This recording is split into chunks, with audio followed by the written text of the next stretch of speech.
check. One, check. Unique New York.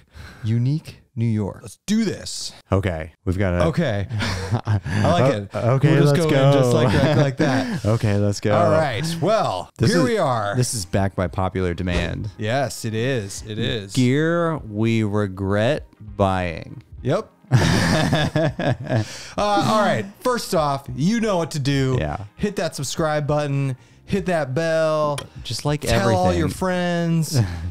Shoot your parents a link to the channel. Rate us on iTunes and Spotify. Talk about us at the holidays this year. Yeah, actually, during the holidays, just in the background, have back. Just have us on. Going. David Gray does it. Yes. David Gray does it. Have us going. We're going to talk about a lot of gear items that we regret buying today. A lot of the items actually that kind of make sense that I regret buying, I don't even own anymore. I've sold most of them. So we're going to go through it, talk about why we regret buying them, and then hopefully that saves you from making the same mistake we did. Yeah. Item number one, I'm trying to find mine. So I heavily regret buying the full-size INREACH. That's an easy one. Yeah, that's easy. So I bought the Garmin INREACH a few years ago. I even think at the time the INREACH Mini existed. It did. Definitely did. And I don't know why I bought the full size one. I think maybe I liked the idea of having like a map on the actual thing, but like you're just going to use your phone anyway if you want to see an actual map with a GPS pinpoint. And the Mini, I was also worried that the Mini, like you had to use your phone for everything, but that's not the case. With the Mini, you could actually do like a lot of the stuff with just the device. You don't need the phone to do, like you can text with just the device and all that stuff. So I regret buying the full-size INREACH. There's no reason anyone should buy the full-size INREACH. I really can't think of a reason why other than maybe you just want a bigger screen. But get the Mini's great. It is significantly lighter, like a half a pound lighter, and the battery lasts a lot longer. And yeah, I regret buying the big one. And I think as a caveat to all these items, like I don't think any of the items were. Well, I don't know what items you're going to talk about, but the items that I'm talking about, none of them are bad. I just wish I would have gone a different route. I got a few bad ones. Oh, I don't have any. I don't have any. I got a few bad ones. I don't have any bad ones. Clear the air. What do you got? So the first item that I brought is my down pants. Oh, really? Yeah, and I'm going to tell you why I regret buying them. This is a shocker. Yeah. The reason, again, my items are not bad. These down pants are super warm. They're like really warm, and they're really cheap for down pants. But the problem I'm having is that with all the winter gear that we have, like space is super limited. And these things weigh over 2 pounds, and they do not pack small at all. Are they synthetic? They are, no. I think they're real down. Super cheap down. Yeah. But they're made in China. yeah, they again are just really bulky and really heavy for down pants. They're super warm and super affordable. Super warm and super affordable. But like I find myself during our winter gear trips, especially when we're taking like all the winter gear, like space is limited. And I remember when I bought these at the time, I just was thinking like, should I spend some more money and get some lighter and more packable ones that are probably just as warm? And I didn't do that. And I kind of regret not doing that. On the opposite, I fully do not regret buying the Patagonia synthetic pants. But you bought Mountain Hardwear ones first. And I did, and I regret buying those. I sold those. Next thing I regret buying a lot of SMARTWOOL products. we always trash SMARTWOOL. The best is I always trash SMARTWOOL too, and I'm wearing SMARTWOOL socks right now. They have their place. They certainly do not necessarily have their place in the backpacking world. And we used not even in casual socks, to be honest. I used SMARTWOOL socks to hike in for a while. I had SMARTWOOL base layers. I had SMARTWOOL running tights, and like all the stuff, super expensive, super comfortable, but serious durability issues with SMARTWOOLs. Yeah, and like all the base layers on the SMARTWOOL too were like started piling right away too, which is like really annoying. We got another thing? Super controversial one, but I think I'm at my breaking point when it comes to backpacking with this. It should be good. Yeah, again, not a bad piece of gear, but too limiting now. And boy, I'm going to piss off a lot of people. Oh, I had this on my list too. The Outdoor Research HELIUM 2 this rain thing sucks. rain jacket. So, Okay. This rain jacket is only good, in my opinion, in a couple situations. One, above 65 degrees, warm out. And two, sporadic rain. Yeah, it wets through real fast. You're gonna get soaked in all day rain on this, hands down. And two, like if it's gonna soak through, you're gonna want to stay. You're gonna want warm temps to keep you like warm as well. So like this is like a spring and summer rain jacket, where like rain would like maybe show up for like 20 minutes and then go away. But other than that, and this is why we both bought way more durable rain jackets for like winter and fall. We bought like nice rain jackets because this is not cutting it. Yeah, and they have a 3 now. Yeah, this is the 2. I wonder what the 3 is. Yeah, this is the Outdoor Research Helium 2. Yeah, they have a Helium 3, and this is like a staple in the backpacking community because it's really lightweight. It's really light and it's cheap-ish. It's like $150 though. It's yeah, super cheap. And it's just like it just soaks through too easily. And sure, like you could try some washes with it. Like I've got Nick Wax and stuff, but I'm gonna be honest here, it never was really that great from the beginning. It did serve the purpose of like most of the time when we were using it, it was warmer weather and not like just constant downpour all day. Or if it was a constant downpour all day and it soaked through, at least it was warm out, so you still stayed warm. Yeah. But I mean, we bought better rain jackets for more inclement weather, and I don't know. The search will continue for the like a light one. A light. Yeah. It's just I can't have it all. I wouldn't do it again. Yeah. And I know there's plenty of people out there that have had the same issues that we have, and like it's just not. It's like it just can't handle heavy rain for long periods of time. Nope. Next item, and this one I think is more for you, but you're gonna agree with what I say. We regret buying what we call tweener quilts. Tweener quilts. So what I'm talking about is like, for instance, like so right. like 10-degree quilts. Like just get 0-degree quilts.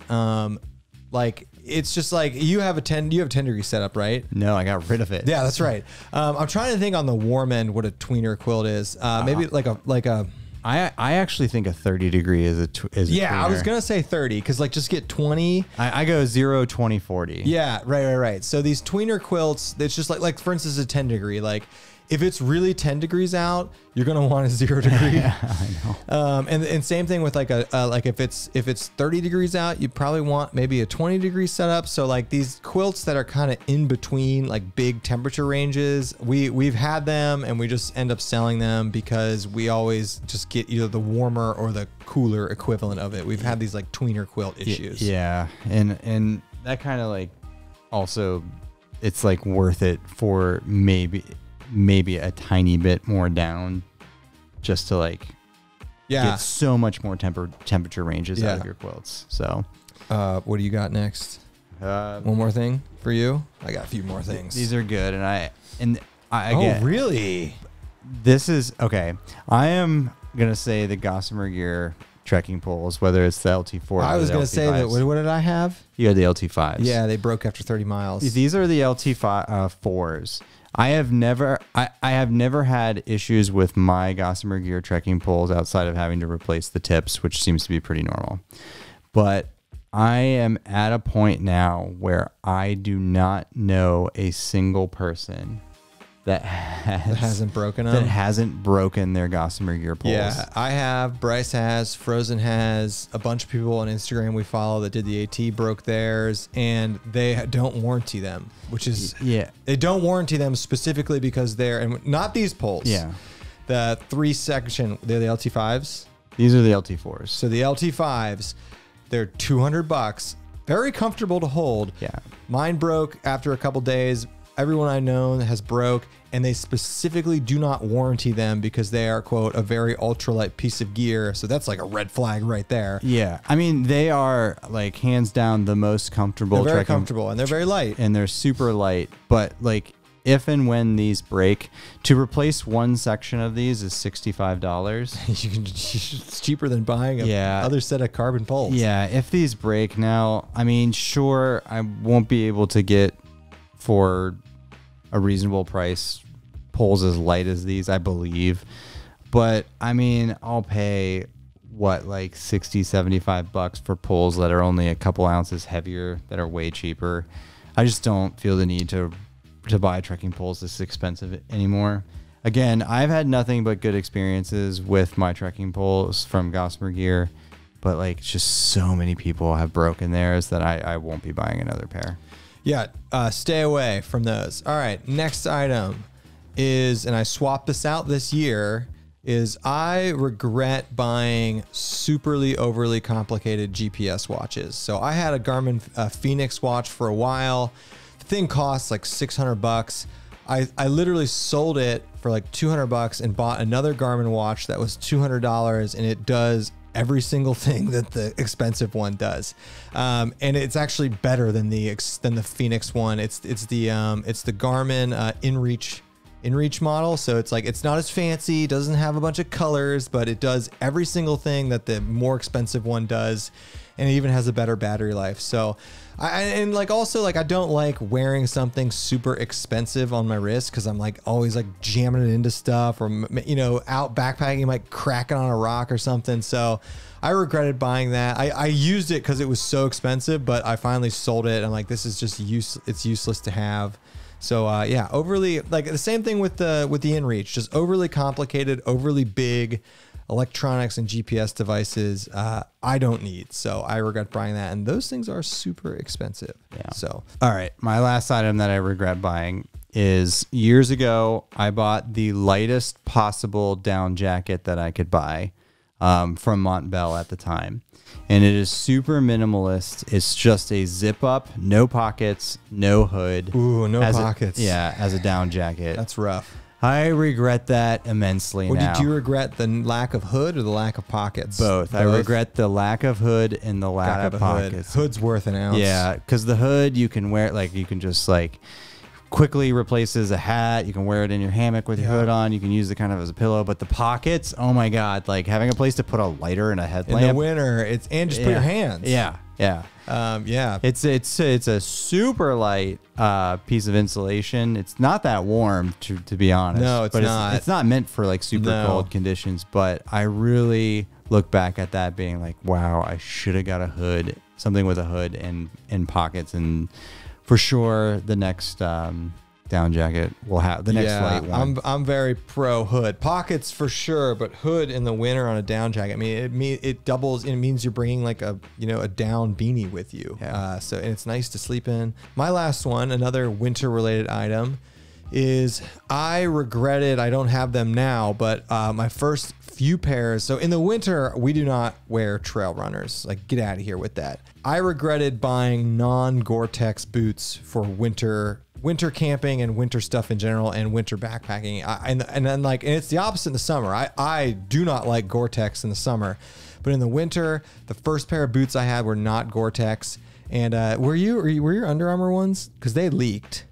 Yeah, and just like everything gets wet in the winter, and it's legit. It's not good when things get wet. Yeah, and it's below 32 degrees. I mean, condensation, walking all day, and then like in Ohio and the areas we backpack in, it's like cold, wet constantly, and everything will soak through. And just like when it comes to your feet, just staying warm. Yeah. So that's our kind of tip there, is if you're getting a good pair of boots, it's going to be more expensive, but get a Gore-Tex waterproof, breathable one. Especially if you're going to be like hiking in them, the Gore-Tex helps because it breathes a little bit.